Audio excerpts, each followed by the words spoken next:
So I hope this song which I'm going to sing, this is really very close to my heart, and I hope this may bring more of the zeal and enthusiasm in your life too. So I hope you be blessed by this song.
मसीहा मर के जिया है, जिंदा खुदा है मेरा खुदा, मेरा मसीहा इतना भला है, जिंदा खुदा है, जिंदा खुदा है, जिंदा खुदा है।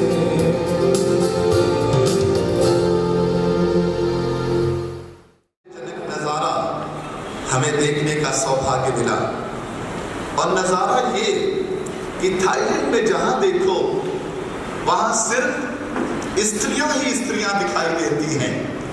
यदि 5 पुरुष गुजरते हैं तो 25 स्त्रियां गुजरती हैं, और कहीं भी जाओ सब जगह स्त्रियों का वर्चस्व है। होटल में जाओ स्त्रियां ही स्त्रियां, मॉल में जाओ स्त्रियां ही स्त्रियां, दुकानों में जाओ सब, पूरे देश में ऐसा लगता पुरुष है ही नहीं। कहाँ गए पुरुष? ये हर जगह पूरे देश में, हमने कई शहर वहां के घूमे, और हर देश में स्त्रियों की बाहुलता दिखाई दे रही है, स्त्रियों का वर्चस्व दिखता है। और आपको मालूम, जब मैं इस नजारे को देख रहा था तो मुझे यशायाह नबी की पुस्तक और उसके 4थे अध्याय की पहली आयत याद आ गई। यदि यकीन ना हो तो निकाल के पढ़ लो। लिखा है, उस समय, किस समय? जब अंत का दिन आ जाएगा, जब प्रभु के आने का दिन करीब हो जाए, उस समय 7 स्त्रियां एक पुरुष को पकड़ के कहेंगी कि रोटी तो हम अपनी खाएंगे और वस्त्र भी अपने पहनेंगे, मगर हम तेरी कहलाएंगे, हमारी नाम धराई धूल कर।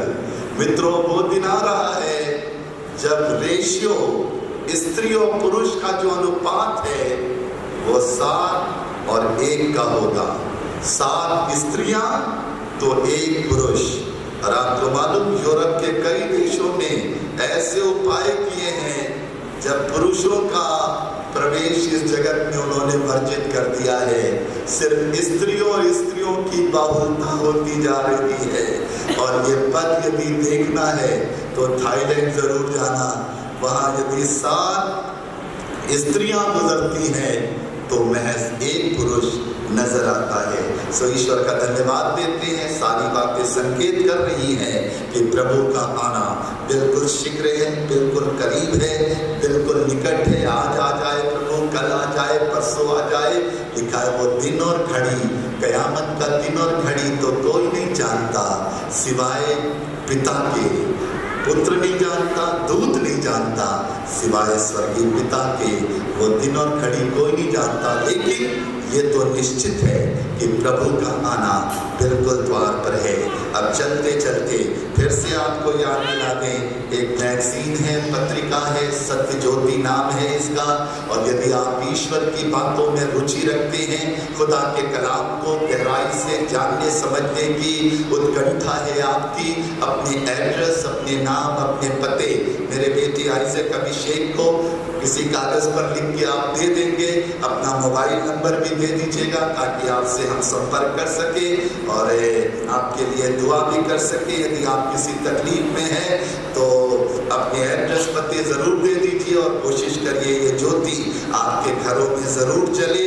ईश्वर के वचन की बहुत सी बातें इस पत्रिका में संग्रहित की जाती हैं। जिन नए गीतों की रचना हम करते हैं उन्हें भी पत्रिका में प्रकाशित करते हैं। आप गीत सीखने के इच्छुक हैं तो आप हमसे संपर्क करें और हम आपकी मदद करेंगे। मैंने आपको बताया 450 से भी ज्यादा गीत हमने रचे हैं और भारत देश में बहुत से गीत लोकप्रिय हैं। आपकी रुचि प्रभु की महिमा में गीत गाने की है तो आप जरूर हमसे संपर्क करिएगा। हमारे मैगजीन में आपको पूरा एड्रेस मिलेगा। जिन घरों में जवान बच्चे हैं और उनके लिए शादी की कोई समस्या है आपके परिवार में तो आपकी सहायता के लिए भोपाल शहर में, मध्य प्रदेश प्रदेश की राजधानी भोपाल में एक क्रिश्चियन मैरिज ब्यूरो खोला गया है। सत्य ज्योति से सीधा सीधा रिश्ता नहीं है, लेकिन सत्य ज्योति मिनिस्ट्री का सहयोग उससे काम के साथ है। और यदि आपके घर में परिवार में कुछ ऐसी दिक्कत है, आप वहां संपर्क कीजिएगा और आपको यकीनन बहुत सहायता मिलेगी। भारत के हजारों घरों का मिलाप इस क्रिश्चियन मैरिज ब्यूरो के मार्फत कराया जा रहा है। पत्रिका में आपको समय समय पर उस संस्था की जानकारी मिलती रहेगी। 1 वर्ष का दान 200 रुपये है। और या फिर मैंने बार बार आपसे कहा, हमारी मिनिस्ट्री के लिए, हमारी मिशन संस्था के लिए और तमाम जो प्रचारक ग्रामीण अंचलों में सेवा कर रहे हैं, उनकी सहायता के लिए आप कुछ सहयोग करना चाहें तो वो भी हमारा बड़ा सौभाग्य होगा।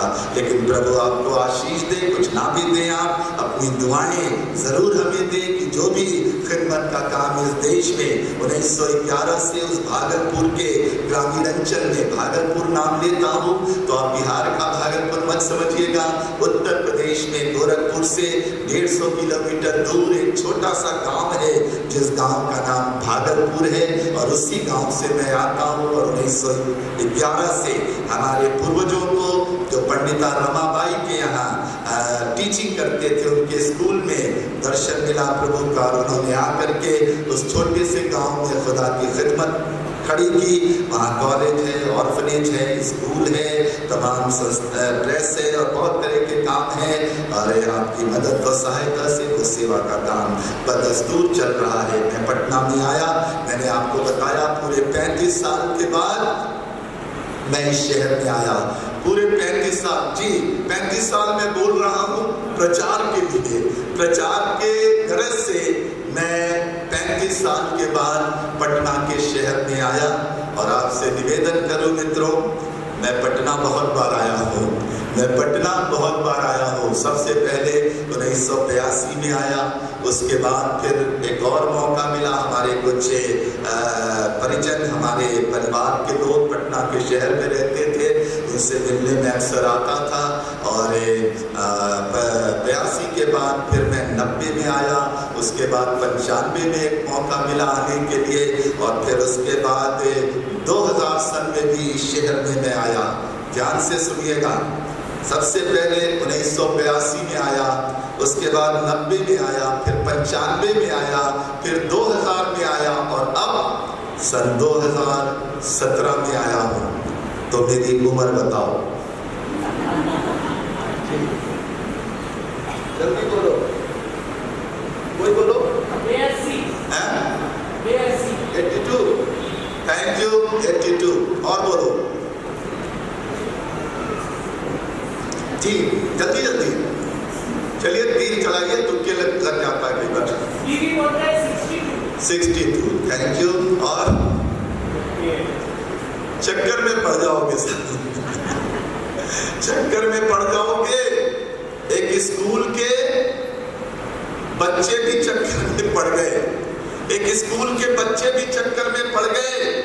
बाहर से इंस्पेक्टर साहब स्कूल का मुआयना करने आए थे और इंस्पेक्टर साहब इधर उधर घूम रहे थे।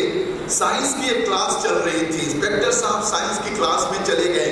बच्चों क्या पढ़ रहे हो? सर हम लोग साइंस पढ़ रहे हैं। अच्छा, विज्ञान के विद्यार्थी हो? विज्ञान के विद्यार्थी तो एक्स्ट्रा ऑर्डिनरी होते हैं, बड़े इंटेलिजेंट होते हैं। अच्छा बच्चों चलो, साइंस के स्टूडेंट हो, मेरा एक छोटा सा सवाल बताओ, मेरा एक छोटा सा सवाल बताओ।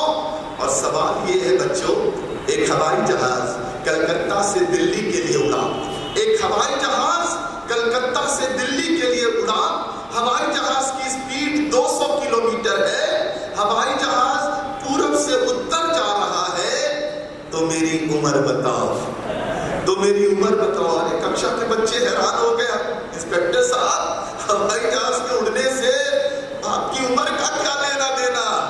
आपकी शाबाश बच्चों, शाबाश, साइंस के स्टूडेंट हो। कोई बच्चा खड़ा होके बताए, एक हवाई जहाज कलकत्ता से दिल्ली के लिए उड़ रहा है, हवाई जहाज की स्पीड 200 किलोमीटर बराबर है, हवाई जहाज पूरब से उत्तर जा रहा है। तो कोई मेरी उम्र बताए। पूरी क्लास में खामोशी हो गई। कोने से एक बच्चे ने हाथ खड़ा किया। इंस्पेक्टर साहब बड़े खुश हो गए, चलो भाई पूरी क्लास में एक बच्चा तो है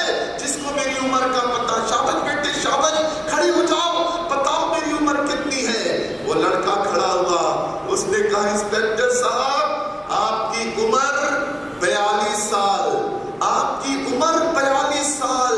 और मित्रों इत्तेफाक देखो, इंस्पेक्टर साहब की उम्र ठीक 42 साल थी, ठीक 42 साल थी। इंस्पेक्टर साहब हैरान हो गए, इंस्पेक्टर साहब परेशान हो गए। वाह बेटा वाह, तूने तो कमाल कर दिया, तू तो बड़ा इंटेलिजेंट बच्चा है, इतना मुश्किल सवाल इतनी आसानी से कैसे हल कर लिया? तो लड़के ने कहा इंस्पेक्टर साहब हल क्या करना था, आपको मालूम नहीं? मेरा एक बड़ा भाई है, वो आधा पागल है और उसकी उम्र 21 साल है, मैंने उसका डबल कर दिया।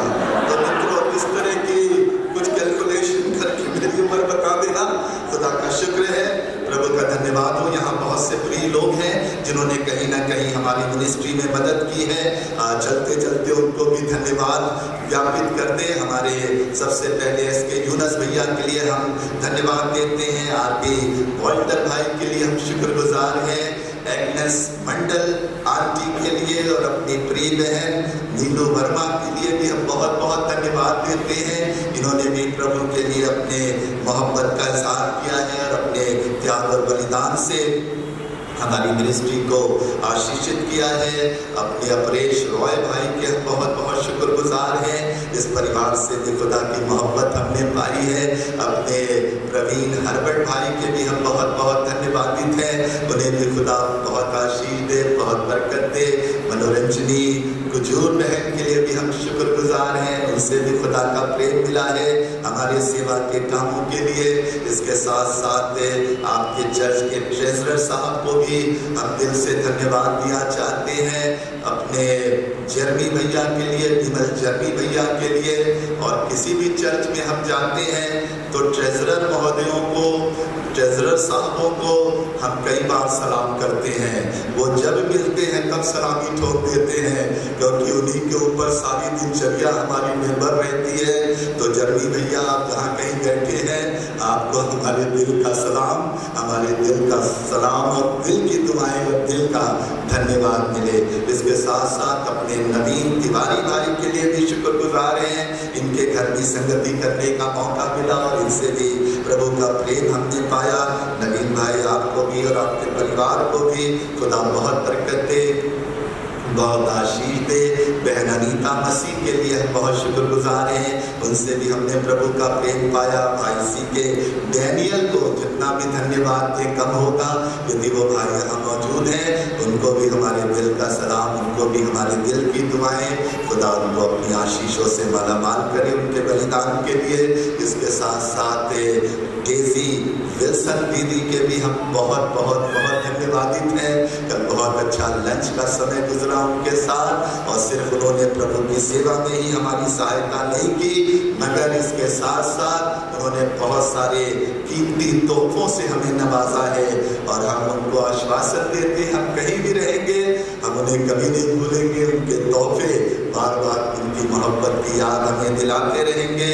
अपने अनुजा बहन के लिए भी हम बहुत बहुत शुक्रगुजार हैं, जिन्होंने बहुत प्रेम से अनुजा डैनियल बहन के लिए और नीलम बहन के लिए और सुषमा बहन के लिए, जिनके साथ कल संगति मिली और इनका भी प्रेम बहुत अद्भुत हमें मिला। इन सब प्रिय लोगों के लिए हम बहुत शुक्रगुजार हैं, जिन्होंने अपनी दुआओं से हमारी मिनिस्ट्री को आशीषित किया।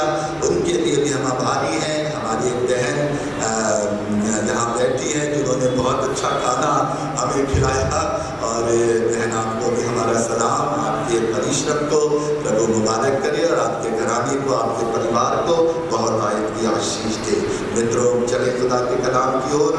आखिरी दिन है, बातें तो बहुत करने का दिल होता है, लेकिन कई बार परिस्थितियों का भी ध्यान रखना पड़ता है। भोजन करके आए हैं कि नहीं सर? भोजन नहीं, नाश्ता जम के नाश्ता करके आए हैं जी? नहीं आए हैं? अरे आज कौन सा फास्ट है? अच्छा चलो चलो, नहीं खा के आए हो तो घर जाके डबल खाना। Praise the Lord. चलो खुदा के कलाम की ओर चले। प्रकाशित वाक्य और उसका 3रा अध्याय और उसके 7वीं और 8वीं आयत। प्रकाशित वाक्य, यूहन्ना का प्रकाशित वाक्य, उसका 3रा अध्याय 7वीं और 8वीं आयत। जो पवित्र और सत्य है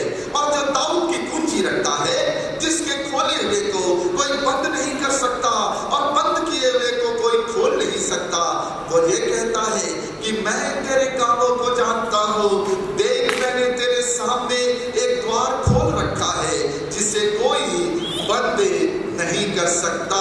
फिर से पढ़ दे 7वीं और 8वीं आयत। फिलाडेल्फिया की कलीसिया के दूत को ये लिख जो पवित्र और सत्य है और जो दाऊद की कुंजी रखता है और जिसके खोले हुए को कोई बंद नहीं कर सकता और बंद किए हुए को कोई खोल नहीं सकता।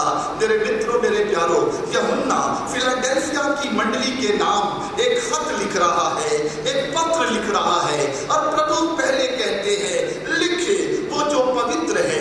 सबसे पहली बात, हमारा प्रभु, हमारा परमेश्वर पवित्र है मित्रों। और आज जितने आप लोग बैठे हो, सबके दिल की तमन्ना है आसमान जाएंगे, शाश्वत धाम में प्रभु के साथ होंगे, हमेशा की जिंदगी में प्रभु के साथ निवास करेंगे। मगर याद रखना, यदि जिंदगी में कोई कलंक लेके जी रहे हो, जिंदगी में कोई दाग दोष और छुर्रियां भरी है, तो कभी आसमान की बादशाहत में जाने नहीं पाओगे मेरे मित्रों। कितने बड़े भक्त हो और कितने बड़े संत क्यों ना हो, यदि जीवन पवित्र नहीं है तो यकीनन आसमान की बादशाहत में जाने नहीं पाओगे। क्योंकि जिस खुदा की हम इबादत करते हैं, हमारा खुदा पवित्र है, हमारा प्रभु यीशु मसीह पवित्र है। हजारों हजार देवदूत दिन रात उसके सामने पवित्र पवित्र पवित्र का जय घोष करते। यशायाह 6वां अध्याय 1 आयत में पढ़ना मित्रों, हमारा प्रभु पवित्र है। और जब वो दुनिया में आएगा अपनी दुल्हन को, अपनी मंडली को, अपनी कलीसिया को ले जाने, तो वो ऐसे लोगों को लेके जाएगा जिनका जीवन पूरी तरह से पवित्र है। एक शादी होती है, शादी में जिस स्त्री से हमारा रिश्ता जोड़ा जाता है, हम बड़ी छानबीन करते हैं। जो स्त्री हमारे जीवन में आने वाली है वो सर्वगुण संपन्न हो, सर्व दाग रहित हो, किसी किस्म का दाग और धब्बा उसके चरित्र पर ना हो। आप तो खुद ही कमजोरियों के पुतले हो, आपकी तमन्ना आपकी दुल्हन सर्वसिद्ध हो। तो प्रभु हमारा जो दूल्हा पवित्र और सिद्ध है, वो ये क्यों नहीं कामना करेगा कि उसकी दुल्हन, उसकी अर्धांगिनी, उसकी होने वाली पत्नी सर्वसिद्ध हो। पहली बात, हमारा प्रभु पवित्र है और हमारा परमेश्वर पवित्र। आगे लिखा है और जो सत्य है, और जो सत्य है मित्रों, हमारा प्रभु सत्य है, हमारा परमेश्वर सत्य। यीशु मसीह ने दावा किया, मार्ग, सत्य और जीवन मैं ही हूँ, मैं ही हूँ। और आपसे निवेदन करूं मेरे मित्रों, इस दुनिया में बहुत से अवतार आए, बहुत से ईश्वर आए, बहुत से तथाकथित गुरु आए, बहुत से दुनिया को राह दिखाने वाले लोग आए, मगर किसी ने ये दावा नहीं किया, किसी ने ये दावा नहीं किया। सबने दुनिया के जितने भी अवतार आए, जितने भी सूफी संत आए, सबने दुनिया को मार्ग बताए, ऐसे काम करो, ऐसी चाल चलो, यहाँ जाओ, वहां जाओ, मोक्ष मिलेगा, तुम्हारा उद्धार होगा, तुम्हें मुक्ति मिलेगी। मगर दुनिया को सिर्फ रास्ते बताए, मगर हमारा यीशु मसीह जब इस संसार में आया, उसने दुनिया को कोई रास्ता नहीं बताया, उसने तो चैलेंज कर दिया, मार्ग मैं हूँ, सत्य मैं हूँ और जीवन मैं हूँ। कोई दुनिया को रास्ता नहीं बताया।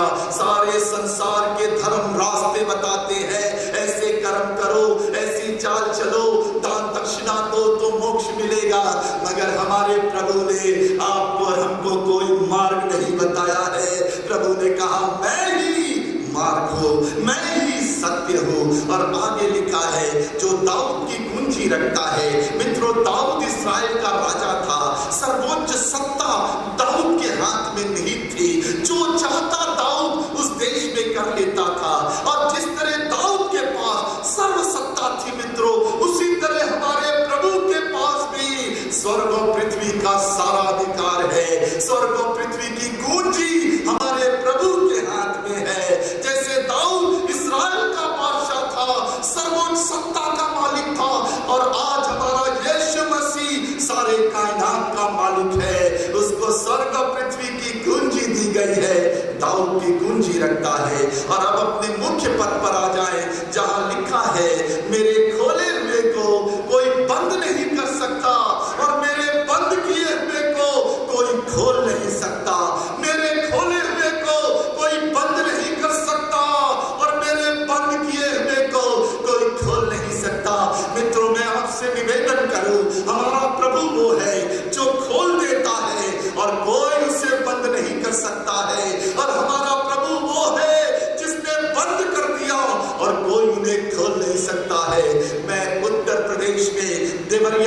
डिस्ट्रिक्ट के एक छोटे से गांव का रहने वाला, और हमारे गांव का नाम भागलपुर है।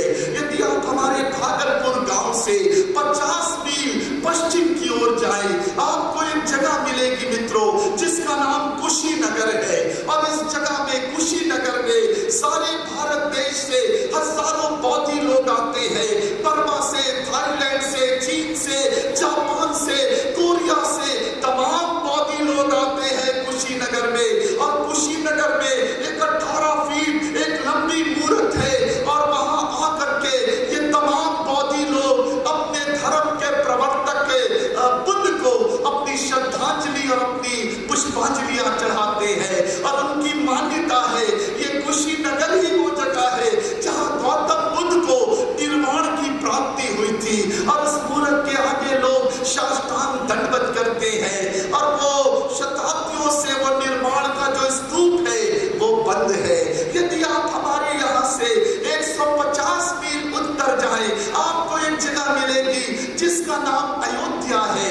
अयोध्या में एक घाट है जिसको गुप्तार घाट के नाम से जाना जाता है। पिछले साल मैं अयोध्या में था और मुझे मौका मिला उस घाट पर जाने के लिए। और जब हम वहां गए, वहां के पंडित लोगों से मैंने पूछा, मित्रों इस घाट का नाम गुप्तार घाट क्यों रखा गया है? और तब उन्होंने बताया जो भारतीय धर्म के प्रवर्तक थे वो इसी घाट से विलुप्त हो गए, गायब हो गए, गुप्त हो गए। और वहां एक बड़ा मंदिर बना है, और नवंबर में पूर्णमासी के दिन, पूरे चांद के दिन भारत के कोने कोने से हजारों भारतीय लोग आकर के अपने इष्ट देव को श्रद्धांजलि और पुष्पांजलि उस मंदिर में चढ़ाते हैं। यदि आप हमारे यहाँ से करीब 940 किलोमीटर और दूर उत्तर में जाएं, आपको एक जगह मिलेगी जिसका नाम माउंट आबू है। राजस्थान के शहर में, राजस्थान के प्रदेश में ये शहर माउंट आबू है। और 2 साल पहले मुझे इस जगह पर भी जाने का मौका मिला, और जब मैं माउंट आबू में घूम रहा था मैंने देखा एक स्थान है जहां हजारों हजार भारत के कोने कोने से जैन धर्म के अवलंबी आते हैं ताकि वो अपने 23वें तीर्थ कर महावीर को अपनी श्रद्धांजलियां और पुष्पांजलियां चढ़ा सके। यदि आप हमारे यहाँ से करीब 4042 किलोमीटर दूर जाए, आपको एक जगह मिलेगी सऊदी अरेबिया में जिसका नाम मदीना है। और वहां पर एक मस्जिद है जिसको मस्जिद अल नवाबी कहा जाता है। और एक धर्म विशेष के, कौम विशेष के प्रवर्तक के अवशेष वहां पर दफन है। और मक्का में एक काला पत्थर है, उस पत्थर को लोग चूमते हैं, अपने धर्म के प्रवर्तक को अपने हृदय के प्रेम का प्रदर्शन करने के लिए उस पत्थर को चूमा जाता है। यदि आप हमारे यहाँ से करीब 4500 किलोमीटर दूर उत्तर जाएं, आपको एक जगह मिलेगी जिसका नाम है किनयिन। बीजिंग से करीब 40 किलोमीटर, चाइना में बीजिंग शहर से 40 किलोमीटर दूर एक कब्र है जो कन्फ्यूशियस धर्म के प्रवर्तक कन्फ्यूशियस की है। और इस किनयिन में तमाम कन्फ्यूशियस धर्म को मानने वाले लोग आके अपनी श्रद्धांजलि और पुष्पांजलि चढ़ाते हैं। यदि आप हमारे यहाँ से करीब 4780 किलोमीटर दूर जाएं, आपको एक जगह मिलेगी जिसका नाम मॉस्को है। वहां भी एक कब्र है, वहां भी एक समाधि है जो कम्युनिस्ट धर्म के संस्थापक लेनिन की है। और सारी दुनिया से कम्युनिस्ट लोग आते हैं और अपनी श्रद्धांजलि और पुष्पांजलि वहां अर्पित करते हैं। मेरे मित्रों, मगर मैं आपसे आज की सुबह निवेदन करना चाहता हूँ, ये जितनी समाधियां हैं, ये जितनी कब्रें हैं, ये शताब्दियों से बंद है और आज तक कभी खुली नहीं है। मगर आज की सुबह मैं आपको एक और शहर में ले चलना चाहता हूँ जिस शहर का नाम यरूशलेम है। वहां भी एक कब्र है, वहां भी एक समाधि है जो चिल्ला चिल्ला के इस बात को दुनिया के सामने कह रही है।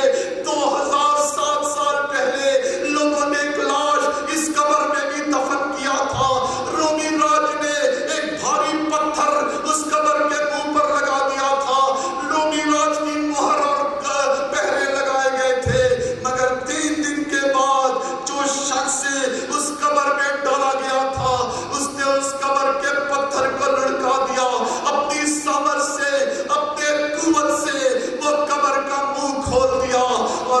शख्स जो उस कब्र में रखा गया था जिंदा होकर के बाहर आ गया। इसीलिए आज हम ईस्टर मना रहे हैं, इसीलिए आज हम खुद प्रभु के पुनरुत्थान का दिवस मना रहे हैं, क्योंकि एक ही कब्र सारे संसार में है जो खुली हुई है। क्योंकि जो शख्स उस कब्र में डाला गया था उसका चैलेंज है, मेरे बंद किए हुए को कोई खोल नहीं सकता, और मैंने जो खोल दिया है उसे कोई बंद नहीं कर सकता। मित्रों, दुनिया की सारी कब्रें उस दिन तक बंद रहेंगी जिस दिन तक हमारा प्रभु इनको ना खोले, जिस दिन तक हमारा प्रभु इनको ना खोलेगा। उसका दावा है, मेरे बंद किए को कोई खोल नहीं सकता और मेरे खोले को कोई बंद नहीं कर सकता। 6वीं शताब्दी ईसा पूर्व में जब गौतम बुद्ध भारत में प्रचार कर रहे थे, एक दिन एक विधवा स्त्री आई और गौतम बुद्ध के चरणों में गिर गई। प्रभु प्रभु बड़ी आशा से आई हूँ, प्रभु बड़ी आशा से आई हूँ, मुझ पर कृपा करो, मुझ पर। गौतम बुद्ध ने कहा, माँ क्यों रो रही हो, क्यों आंसू बहा रही हो, क्या तकलीफ है तुमको?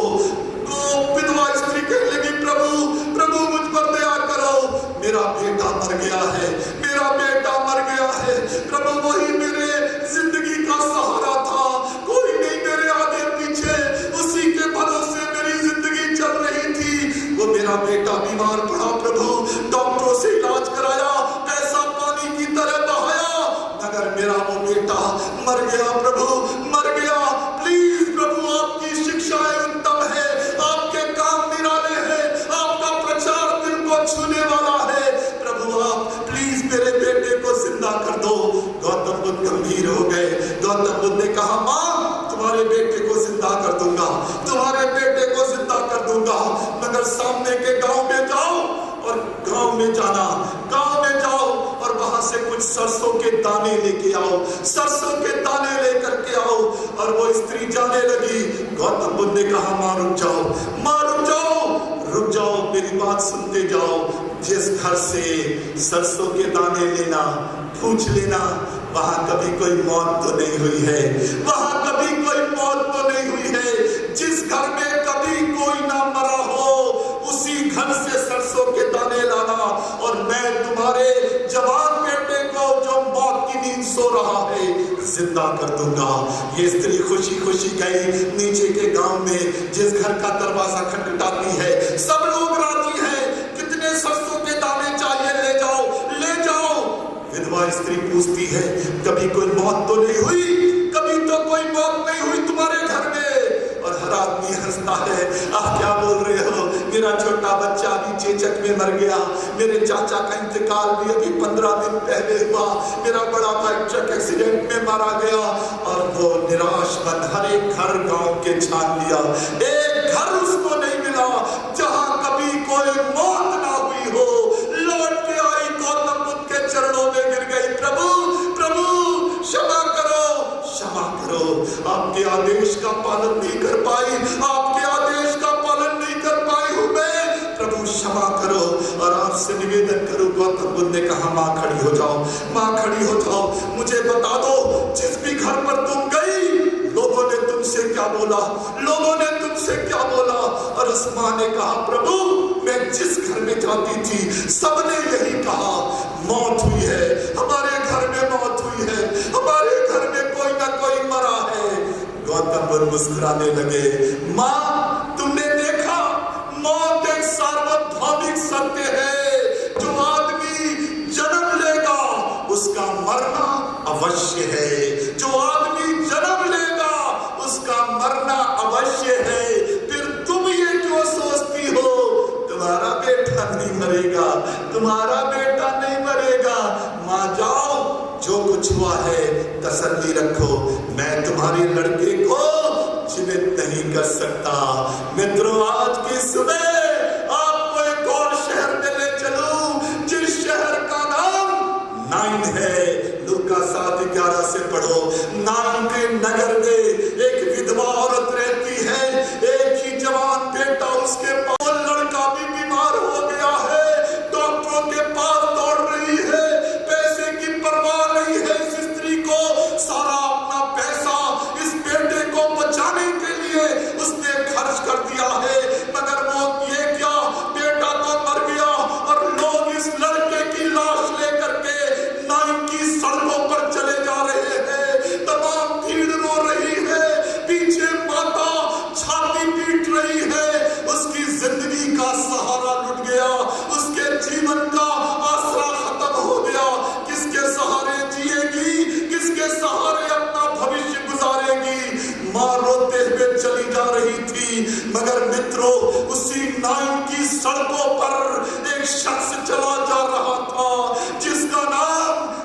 यीशु मसीह है।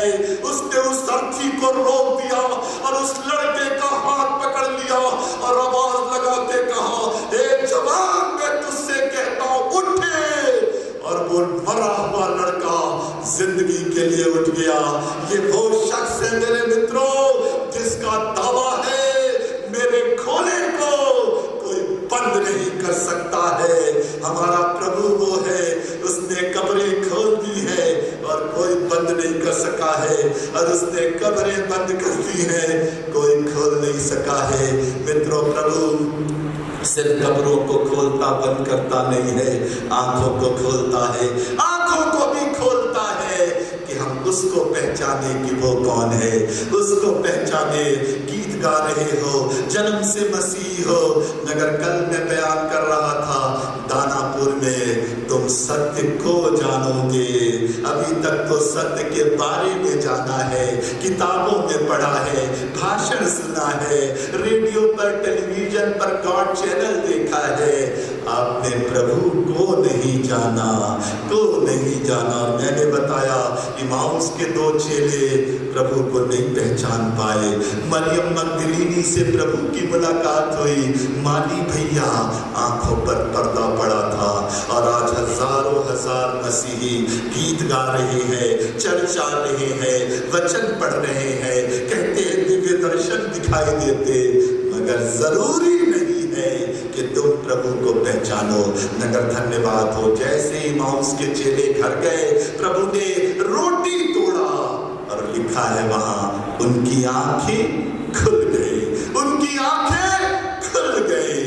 मित्रों, आज की सुबह में प्रभु हर एक की आंखों को खोल दे। दाऊद क्या कहता है, भजन गीत 119 में क्या कहता है, हे परमेश्वर मेरी आंखों को खोल दे कि मैं तेरी व्यवस्था की अद्भुत बातों को निहार सकूं। ये आंख तो सबकी खुली है, मन की आंख, ज्ञान की आंख, ये कहाँ खुली है? यदि ये खुल जाएगी तो पहचान लोगे। और धन्यवाद हो, आज 2 जिंदगियों ने प्रभु ने इनकी आंखें खोली है और इन्होंने जान लिया है कि यीशु मसीह वो शख्स है जो खोलता है और बंद करता है। यीशु मसीह वो शख्स है जो जीवन को मुक्ति के द्वार पहुंचाता है। और मित्रों, आपसे निवेदन करो, प्रभु सिर्फ आंखें इसलिए नहीं खोलता कि हम उसको जाने कि वो कौन है, वो आंखें इसलिए भी खोलता है हम अपने को जाने हम कौन है। बाहर से तो बहुत अच्छे लग रहे हो, बाहर से तो बड़े आदर्श लगते हो, सब लोग तुम्हें देख के बहुत प्रभावित हो जाते, मगर अंदर की क्या कहानी है, अंदर क्या चल रहा है, आंखें इसलिए भी खोलता है।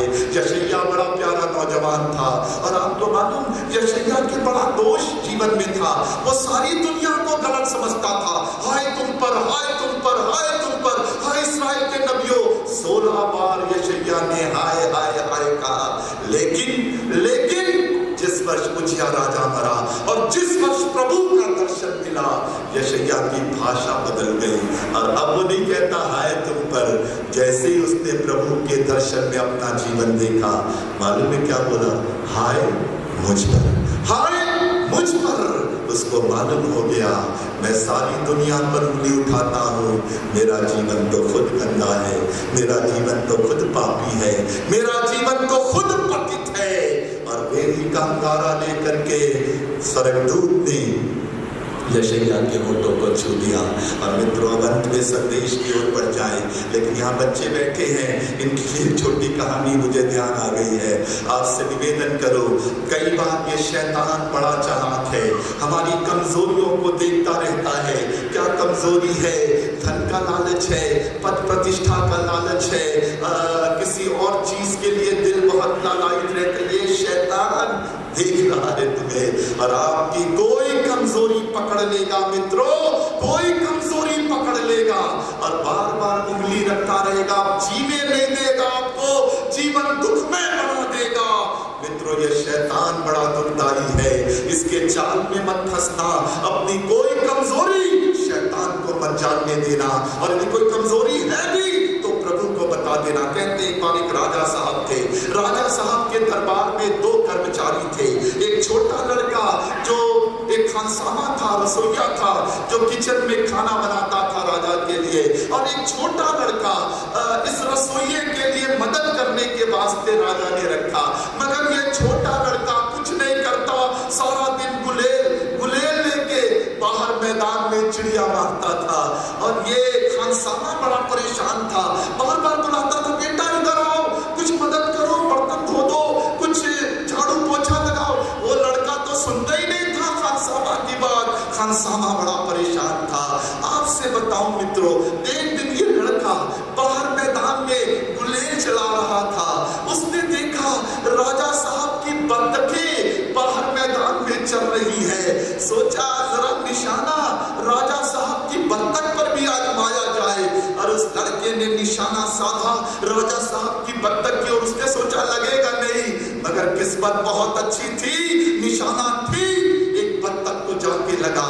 और जैसे ही बत्तख को निशाना लगा, बत्तख वहां धराशायी हो गई। लड़का छोटा था, निपट डर गया।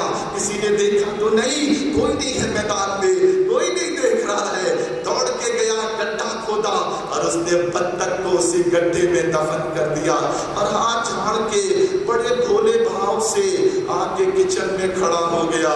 खानसामा किचन से सारा नजारा देख रहा था।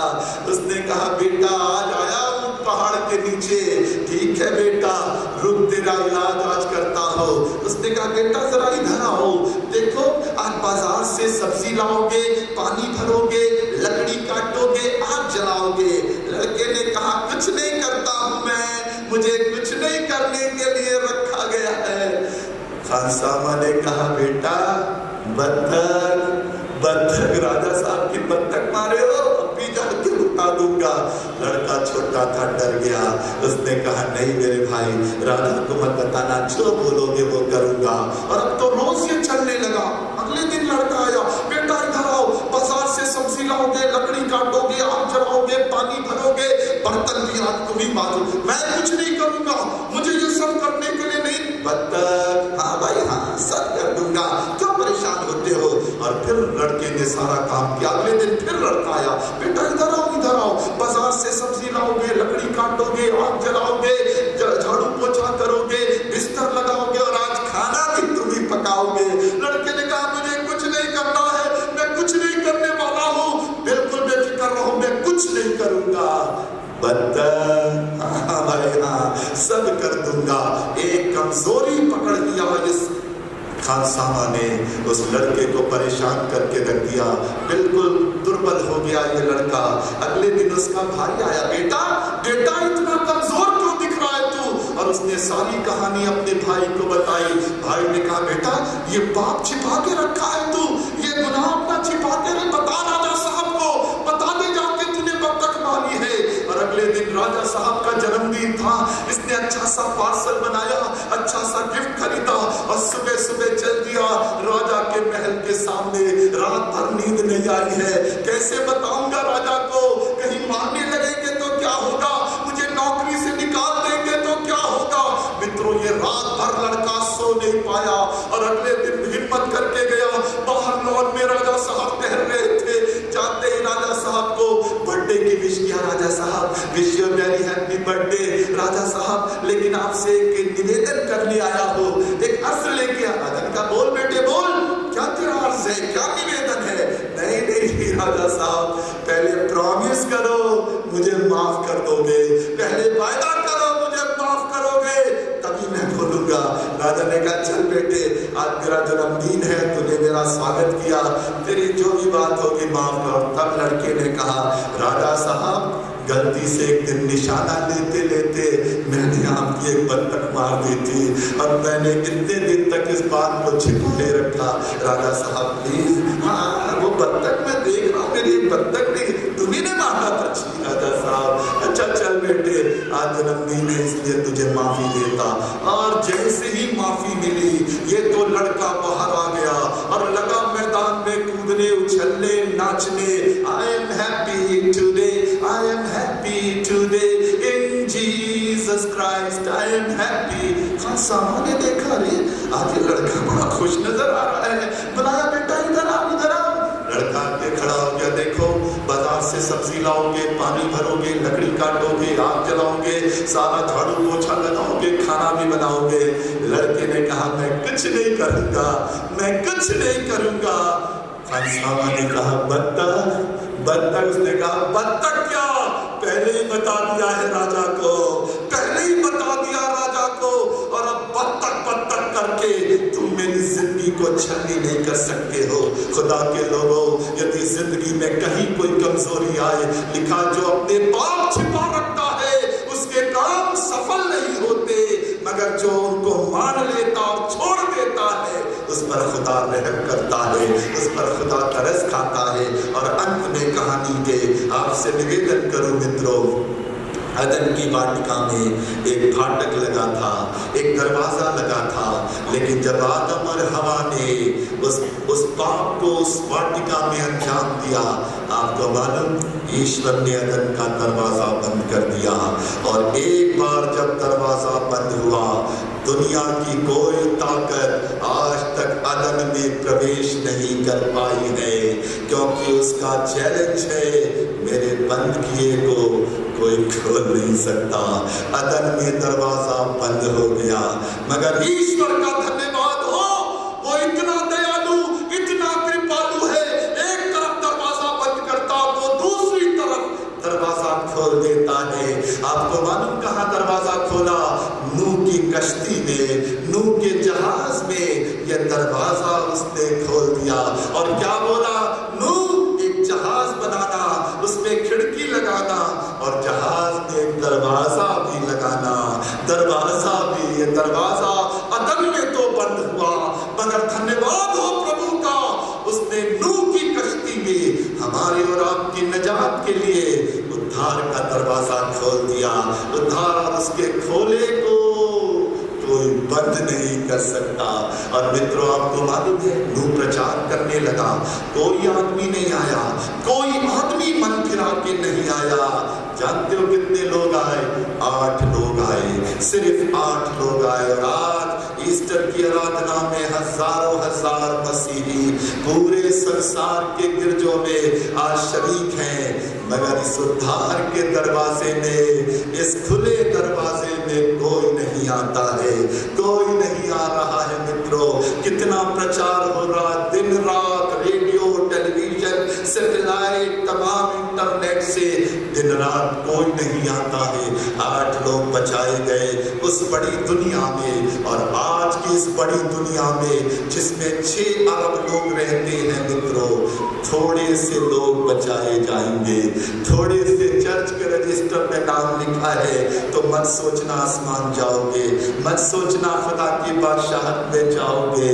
जब तक उद्धार के दरवाजे में प्रवेश ना मिलेगा कभी ना जाने पाओगे। और दरवाजा लग गया, वो गीत हम गाते हैं, नूह ने एक जहाज बनाया, ऊपर से नक्शा आया, इसी संदेश के परिवेश में वो गीत की रचना की गई। और आपको मालूम जहाज के सारा नक्शा ईश्वर ने दिया, नूह ने अपने दिमाग से जहाज नहीं बनाया। आसमान का नक्शा, जहाज की लंबाई इतनी, चौड़ाई इतनी, ऊंचाई इतनी, खिड़की यहाँ, दरवाजा यहाँ, पूरा नक्शा ईश्वर की ओर से मिला था।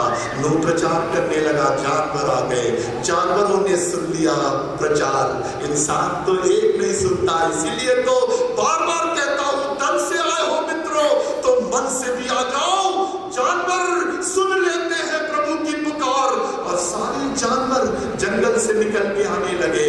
और एक पल के लिए खींच तू नक्शा, कैसे आए होंगे जानवर। सबसे पहले जिराफ आया और अपनी ऊंची गर्दन लेके चला रहा था, और जैसे ही दरवाजे के सामने आया ठिठक के खड़ा हो गया।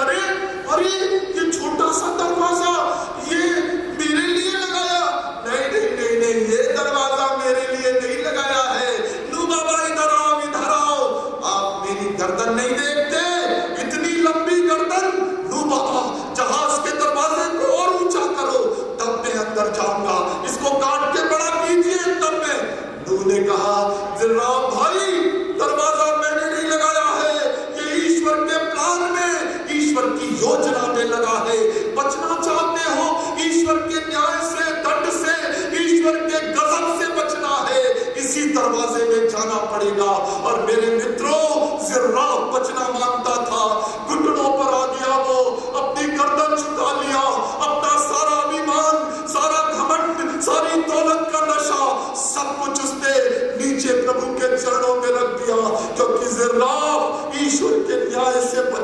मांगता था उस छोटे से दरवाजे में कैसे वो गया होगा। कभी सोच के देख लेगा, पीछे हाथी आ रहा था, भारी भरकम शरीर लेके गीत गुनगुनाते आ रहा था, और जैसे ही दरवाजे के पास आया, नू बाबा ये छोटा सा दरवाजा ये तो आपने मेरे लिए तो नहीं लगाया है, प्लीज इसको चौड़ा करो, प्लीज इसको चौड़ा करो, तब मैं अंदर जाऊंगा, तब मैं अंदर जाऊंगा। नू ने कहा हाथी भाई माफी देना, ये दरवाजा मैंने नहीं लगाया है, ये खुदा के इंतजाम में, ईश्वर के नक्शे में ये दरवाजा लगा, बचना है खुदा के कहर से तो इसी दरवाजे में जाना होगा। और हाथी बचना मांगता था मित्रों, घुटनों पर वो भी आया, पूरा शरीर लहूलुहान हो गया, मगर हाथी जानता है दुनिया का नाश निकट है, हाथी जानता है बर्बादी निकट है। पीछे पीछे मेमना आ रहा था, बकरी का बच्चा आ रहा था, और उसके आगे आगे एक बब्बर शेर आ रहा था, बब्बर शेर जा रहा था। उस मेमने ने, उस बकरी के बच्चे ने देखा, अरे बाप ये बब्बर शेर ये भी जहाज में जा रहा है, अरे मैं तो 1 मिनट में सफाचट हो जाऊंगी। उसने बुलाया, नू बाबा इस बब्बर को क्यों लेके जा रहे हो अंदर, इस भालू को लेके क्यों जा रहे हो? मालूम नहीं हम लोग कितने कमजोर हैं, हमारा तो काम ये बब्बर एक झपट्टे में खत्म कर देगा। नू ने कहा, मेमने बकरी के बच्चे बिल्कुल मत डरो, बिल्कुल मत डरो, बिल्कुल खौफ मत खाओ, बेफिक्र जहाज में चले जाओ, और जैसे ही तुम अंदर जाओगे बब्बर शेर, ये चीता, ये भालू तुम्हारा कोई नुकसान नहीं करेगा। जानते हो क्यों मित्रों, जानते हो क्यों? क्योंकि बाइबल बताती है जो मसीह यीशु में है वो नई सृष्टि है। ये जहाज यीशु मसीह की तस्वीर है, और जैसे ही ये हिंसक जानवर कश्ती में गए उनके सारा मार खाने का स्वभाव बदल गया, वो नई सृष्टि बन गए। वही बब्बर शेर खड़ा है और उसी के बाजू में बकरी का बच्चा भी खड़ा है, कोई किसी को नुकसान नहीं कर रहा है। और उसके बाद आपको मालूम सारी दुनिया में प्रचार होता रहा, जहाज का दरवाजा बंद कर दिया। दरवाजा किसने बंद किया था मालूम? नू ने? जी नहीं, ईश्वर ने। और उसका क्या चैलेंज है? मेरे बंद किए को कोई खोल नहीं सकता। और पानी गिरने लगा और वर्षा होने लगी और बारिश का सैलाब हो गया। और बाइबल बताती है एवरेस्ट चोटी 29,252 फीट ऊंची, उस चोटी के ऊपर 15 हाथ पानी ऊपर था। लोग सोच रहे थे 10 मंजिल इमारत है और ऊंचे ऊंचे मॉल है, पहाड़ों की चोटियां हैं, वहां बच जाएंगे। मित्रों, विनाश तुमको कहीं नहीं छोड़ेगा, कहीं नहीं छोड़ेगा। यदि मसीह यीशु में नहीं हो तो विनाश तुमको हरगिज नहीं छोड़ेगा। और सब लोग इधर से उधर भाग रहे थे, मगर जब एवरेस्ट की चोटी पर लोग गए और एक दिन नीचे झांका तो क्या देखा? क्या देखा? ये बारिश का पानी, सैलाब तो यहाँ भी आ गया है। और मित्रों, तब आंखें खुल गई, तब आंखें खुल गई, चिल्लाने लगे, नू बाबा अब तो बचा ले, अब तो हम डूबे हैं जाते, अंदर हमें बुला ले। मित्रों, जब लोग चिल्ला रहे थे, लोग चिल्ला रहे थे, नू बाबा प्लीज प्लीज मर जाएंगे हम, मर जाएंगे हम, दरवाजा तो खोल दो। मित्रों, नू ने दरवाजा तो नहीं खोल सका क्योंकि ईश्वर ने बंद किया था। खिड़की खोला, खिड़की खोला और क्या देखा? लाखों लाख लाश पानी पर तैर रही है, लाखों लाख लोग मौत के आगोश में चले गए हैं। नू की आंखों में आंसू आ गए। वो लोग जो जान की भीख मांग रहे थे, नू बाबा प्लीज जहाज में ले लो, हमारी पत्नी मर गई, हमारे बच्चे डूब गए, अब हम भी डूब जाएंगे, प्लीज हमें बचा लो। नू ने जहाज की खिड़की खोला और उन तमाम प्राणों की भीख मांगते हुए लोगों की ओर देखा और उनसे कहा, मित्रों मित्रों मेरा दिल रो रहा है, ये मौत का मंजर देख के मेरा दिल तड़प रहा है, मेरे तो मनसा, मेरे तो दिल की इच्छा है तुम सबको जहाज में ले लो, तुम सबको इस कश्ती में ले लो। ये बर्बादी, ये मौत का मंजर मुझसे देखा नहीं जा रहा है। मेरा तो बस चले तुम सबको बचा लो, मगर मैं मजबूर हूँ, क्योंकि जहाज का दरवाजा जिस शख्स ने बंद किया है उसका दावा है मेरे बंद किए को कोई खोल नहीं सकता। सारी दुनिया बर्बाद हो गई मित्रों, सारा संसार जल प्रलय में खत्म, 8 लोग बचाए गए।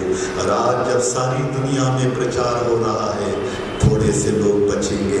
मैंने कह दिया था बुलाए हुए तो बहुत है, 2/3 आबादी दुनिया की प्रभु यीशु मसीह को मानती है, मगर इस आबादी में भी थोड़े से लोग बचेंगे। काश आज की सुबह इस चर्च में जितने लोग आए हैं सब आसमान की बादशाहत में पाए जाए, हमारा खुर ना छूटे यहाँ, हमारे बच्चे ना छूटे यहाँ, हम सब स्वर्ग की बादशाहत में जाने पाए। और मित्रों सारी दुनिया बर्बाद हो गई। और आपको बताऊं यीशु मसीह जब स्वर्ग जाने लगे पतरस को चाबी दे दिया, पतरस जो कुछ तू पृथ्वी पर बांधेगा स्वर्ग में बंधेगा, जो कुछ तू पृथ्वी पर खोलेगा 32:19 में, जो कुछ तू पृथ्वी पर खोलेगा आसमान में खुलेगा। और मित्रों पेंटिकुस्त के दिन पतरस ने ताला खोला, जानते हो कितने लोग बच गए? 3000 लोग, 3000 लोग प्रभु यीशु मसीह पर विश्वास ले आए, 3000 लोग बच गए। पेंटिकुस्त के दिन यहूदियों के लिए ताला खुल गया। और आज 2000 साल से हम अन्य जातियों के लिए प्रभु ने ताला खोला है, क्योंकि यहूदियों ने रिजेक्ट कर दिया, प्रभु ने हमारे लिए उद्धार का द्वार खोल दिया। ये खुली कब्र ही हमारे उद्धार का प्रवेश द्वार है मित्रों, स्वर्ग के राज में जाने का प्रवेश द्वार है। और याद रखना, आपसे निवेदन करूं, थोड़ी देर के बाद हम चले जाएंगे यहाँ से, मगर आपको कह के जा रहा हूँ ये दरवाजा दुनिया की कोई ताकत बंद नहीं कर सकती है। इस देश में चाहे कितनी भी एंटी क्रिश्चियन गवर्नमेंट आ जाए, कितनी भी विरोधी सरकारें खड़ी हो जाए, जब तक प्रभु इस दरवाजे को खोले रहेगा, ना मुसोलिनी, ना हिटलर, ना दुनिया की और कोई सामंती ताकत इस दरवाजे को बंद नहीं कर सकती। मगर इस संदेश का एक आखिरी अंतिम पहलू ये है कि अब ये दरवाजा बहुत दिन नहीं खुलेगा, बहुत जल्दी ये उद्धार का दरवाजा बंद होने जा रहा है। और फिर मित्रों ईस्टर कितने साल से मना रहे हो, कोई शक नहीं अगला साल ईस्टर मिलेगा कि नहीं मिलेगा।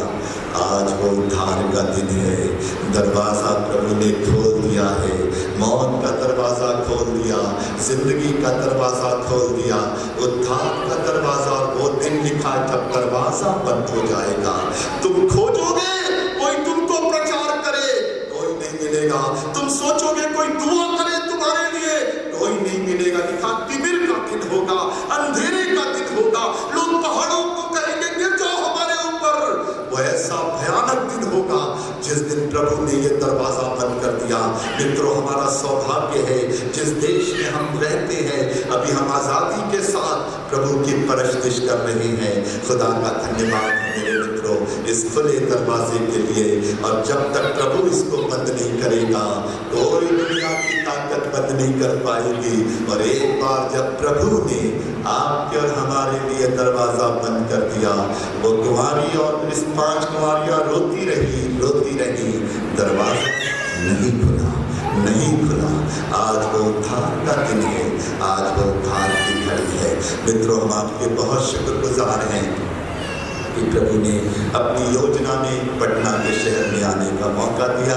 पटना के सब लोगों को दुआ देते हैं, मुबारकबाद देते हैं। इतनी देर आप बैठने की आदि नहीं है मुझे मालूम है, लेकिन बाइबल कहती है मनुष्य सारे जगत को प्राप्त करे और अपने प्राण की हानि उठाए तो उसे क्या फायदा, उसे क्या लाभ। मित्रों आपने यहाँ जो समय गुजारा है ये हानि का समय नहीं है, आपकी आशीष का समय है। ये दिन नहीं लौटेगा, ये समय नहीं लौटेगा। वो गीत गाते हैं समय का पंख लगा के उड़ जाएगा, समय का पंछी राही फिर ना कभी ये लौट सकेगा, देगा लाख दुहाई। मेरे मित्रों, मेरे प्यारों, ये समय जो मिला है अवसर को बहबूद जाना। शुक्रगुजार हैं आपने इतने प्रेम से आज की सुबह भी प्रभु का वचन सुना। लिखा है ज्ञान के ना होने से मेरी प्रजा नाश हो जाती है। एक दिन आएगा वचन का अकाल पड़ेगा, उसका 8-11 में पढ़ लेना। लोग ढूंढेंगे वचन और वचन नहीं मिलेगा। इसलिए बटोर लो मित्रों, जितना मिल रहा है अपनी थैली में रख लेना। जब गाढ़ा समय आएगा यही वचन तुम्हें संभालेगा। और याद रखना मेरे मित्रों, जो प्रभु ने बंद किया है कोई उसको खोल नहीं सकता, और जो प्रभु ने खोल दिया कोई उसको बंद नहीं कर सकता। आज थोड़ी देर बाद हम यहाँ से चले जाएंगे, मगर आप सबों के लिए बहुत बहुत शुक्रगुजार हैं जिन्होंने खाने पर बुला के अपना प्रेम दिखाया, जिन्होंने कीमती तोहफे दिए, जिन्होंने हमारी मिनिस्ट्री के लिए अपना सहयोगी हाथ आगे बढ़ाया, जिन्होंने पत्रिका के मेंबरशिप के लिए अपने वार्षिक शुल्क दिए। उन सबों को बहुत बहुत दिल से धन्यवाद, दिल से हमारी दुआ। यदि अभी भी आपकी चाहत इस पत्रिका को पाने के लिए है, सभा के बाद बेटा इसे अभिषेक यहाँ होगा, अपने एड्रेस उसे दे दीजिएगा। शुक्रगुजार है अपने प्रिय पास्टर जी के लिए, reverend Moses Victor Thomas pastor ji के लिए बहुत सलाम उनको। ऐसा अद्भुत पास्टर हमने नहीं देखा, इतना जीव, इतने प्रभु के बोझ से भरा हुआ जीवन है। आत्मा कैसे बचे, पास्टर जी को मुबारकबाद। आपके दर्शन के लिए दीदी को धन्यवाद, जिन्होंने हर पहर हर क्षण हमारी आवश्यकताओं की पूर्ति किया। दीदी को भी दिल से शुक्रिया। तमाम जो सेवकगण हमारी खिदमत में लगे रहे, उदय भाई और अजय भाई और दीगर जो लोग, सबको अपने दिल से दुआएं देते हैं। और सबसे बढ़कर पास्ट्रेट कमेटी के लिए भी हम बहुत बहुत शुक्रगुजार हैं, धन्यवादित है। अपने राजेश विल्सन भैया को बहुत धन्यवाद देते हैं, अपने मंटू भैया के धन्यवादित है, अपने जर्मी भैया के शुक्रगुजार है, और जो भी कमेटी में है आप सबों को बहुत बहुत शुक्रिया। इस प्यारी बेटियों को जिन्होंने बहुत अच्छे प्रेज एंड वर्शिप में लीड किया, इनको अपनी दुआएं देते हैं, बच्चों को अपनी दुआएं देते हैं। और अंत में यही कहते हैं मित्रों, यदि जाने अनजाने हमसे कुछ त्रुटि हुई हो तो यकीनन आप हमें क्षमा कीजिएगा, और प्रभु चाहेगा तो फिर भविष्य में कभी मिलेंगे। लेकिन यदि दुनिया में नहीं भी मिले तो ऐसा वर मांगेंगे प्रभु से कि एक दिन हम और आप प्रभु की बादशाहत में एक दूसरे से जरूर जरूर और जरूर मिलने पाए। पिता परमेश्वर आपको आशीष दे और अपने आने तक सभी को संभाल के रखे। अच्छे बजाने वालों के लिए भैया भी गिटार बहुत अच्छा बजाते हैं, मैं सुनता रहता हूँ। में उनको ईश्वर ने बहुत नायाब घोड़ा दिया। ये भैया जो कैमरे का संचालन कर रहे हैं, इनसे भी कल बात हो रही थी, मैं इनसे पूछ रहा था आप पीछे 8 दिन से अपना कैमरा चालू किए हुए हैं, आपके कैमरे की रील नहीं खत्म होती है। तो मैंने कहा अब वो रील वाला जमाना नहीं रह गया है, अब सब डिजिटलाइज हो गया है, और ये नए मॉडर्न एज का कैमरा है। भाई आपको भी बधाई हमारी तरफ से, और जिन्होंने कहीं किसी भी रूप से अपनी मोहब्बत, अपने प्रेम को दिखाया है, आप सबों को सलाम हमारी तरफ से। हमारे बेटे आइजक अभिषेक की तरफ से, एक छोटा बेटा और है अमन एनोश, सेवा में हमारे साथ जाता है, और उसके द्वारा भी खुदा अपना जलाल प्रकट कर रहा है। अंत में आप सबों को प्रभु यीशु मसीह के नाम में सलाम कहते हैं। I wish you a very very happy Easter. Easter मुबारक हो। प्रभु यीशु मसीह का जी उठना आपके जीवन के लिए खुशियों की बारात और आशीषों की सौगात लेके आए। यही हमारे दिल की दुआ है। छोटी दुआ करें। अनुग्रहकारी दयालु पिता, धन्यवाद देते हैं आज की अलौकिक सुबह के लिए। ये पुनरुत्थान की सुबह है मेरे खुदा, जब आपने सारे बंधनों को तोड़ दिया, और जो बंद था प्रभु आपने उसे खोल दिया है, ताकि हम अपने अनंत जीवन को, अनंत उद्धार को, अपने अनंत भविष्य को इस खुली कब्र के मार्फत देखने पाए। पिता धन्यवाद हो, आप इस शहर में लेकर के आए और इतनी अच्छी मीठी मधुर संगति में हमें खड़ा किया। नाम बनाम हर एक को बरकत और आशीष दीजिएगा। आदर महिमा गौरव गरिमा सब पिता आपको देते, धन्यवाद के साथ प्रार्थना यीशु मसीह के नाम से।